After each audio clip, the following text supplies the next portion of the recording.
तनिष जी। राधे राधे। राधे राधे गुरु जी। महाराज जी, आपके चरणों में कोटि कोटि प्रणाम। महाराज जी, हम रोज जप इसलिए करते हैं कि हमारा मिलन परमात्मा से हो।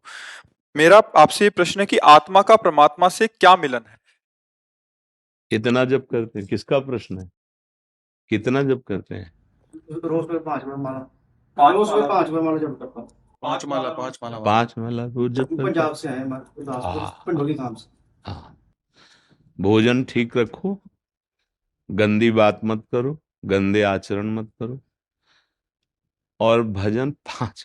बड़े भाग्यशाली जो 5 माला करते हो।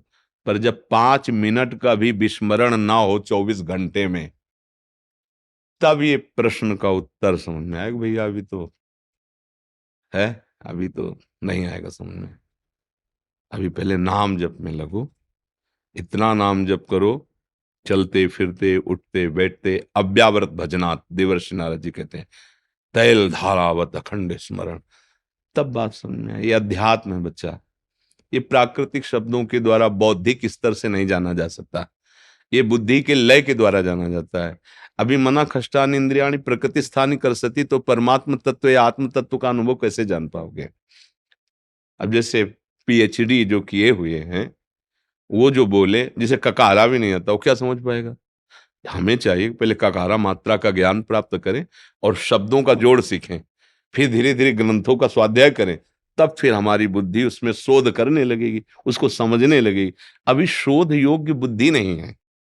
बुद्धि तेषाम सतत युक्तानाम भजताम प्रीतिपूर्वकम ददामि बुद्धि योगम तम येन मामुपयांति ते मय्येव मन आधत्स्व मयि बुद्धिम निवेशय, तो निवशस्य मय्येव अत ऊर्ध्वम न संशया। तू मेरे में ही निवास करेगा, तू परमात्मा स्वरूप ही है, तुझे बोध हो जाएगा। कब? जब मन बुद्धि को परमात्मा में स्थित कर दिया जाए। अभी तो प्रणाम है आपकी बात को कि आप 5 माला जपते हैं, धन्यवाद, क्योंकि आप लगे तो, प्रारंभ तो किया। पर जो आप प्रश्न कर रहे हैं, ये स्थिति है, ये कोई क्रिया नहीं है। समस्त क्रियाओं का जहां निषेध हो जाता है, वहां बोध प्रारंभ होता है। अब वो बच्चे हो, कैसे इस बात को जानोगे? इसीलिए पहले ये कहा, समस्त चिंतन का जहां बाद हो जाता है, जो प्रश्न है, प्रश्न की धारा की बात कर रहा हूं, जहां जितना भी चिंतन हो सबका निषेध हो जाता है, जितना भी चिंतन है, तब अचिंत्य का अनुभव होता है। अभी तो चिंतन में ही लगे हुए हैं, मैं मोर तय तो राग द्वेष लाभ हानि, अभी तो प्रपंच में ही है। स्थूल सूक्ष्म कारण तीनों का बाद हो जाता है, तो जो बचता है वही मेरा स्वरूप है, वो कोई और नहीं है। और जो मेरा स्वरूप है वही ब्रह्म है, वही परमात्मा है, वही आत्मा है। अंतर नहीं है। अंतर नहीं है, ये तभी अनुभव होगा जब निरंतर में आओगे।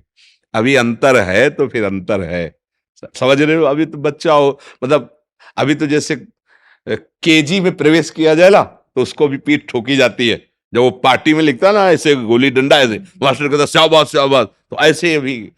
हाँ, ये जो आपने प्रश्न किया, ये आखिरी स्थिति है ज्ञान की, स्वरूप बोध। तत्व ज्ञान होना अलग बात है, तत्व बोध होना। और आपने आत्मा का परमात्मा के साक्षात्कार की बात कही, ये हाई लेवल का प्रश्न है, पर इसकी योग्यता, हाँ, इसमें के लिए भजन, और इसीलिए तो सब भजन साधन में लगते हैं। पहले यंत्र पवित्र हो। कई बार हमने कहा है, दर्पण में क्षमता है हमारे प्रतिबिंब दिखा देने की, पर उसमें मल लगा हुआ है, कैसे दिखाई देगा? पहले उसको साफ करो विविध पदार्थों के द्वारा। जब हम दर्पण को साफ कर देंगे तो बिना प्रयास के हमारा प्रतिबिंब दिखाई देने लगेगा, नहीं दिखाई?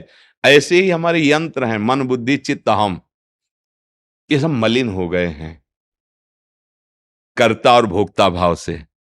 अब गुरु ज्ञान रूपी निर्मल जल से, उपासना रूपी ऐसी औषधि जिसके लगाने बिल्कुल साफ हो जाएगा।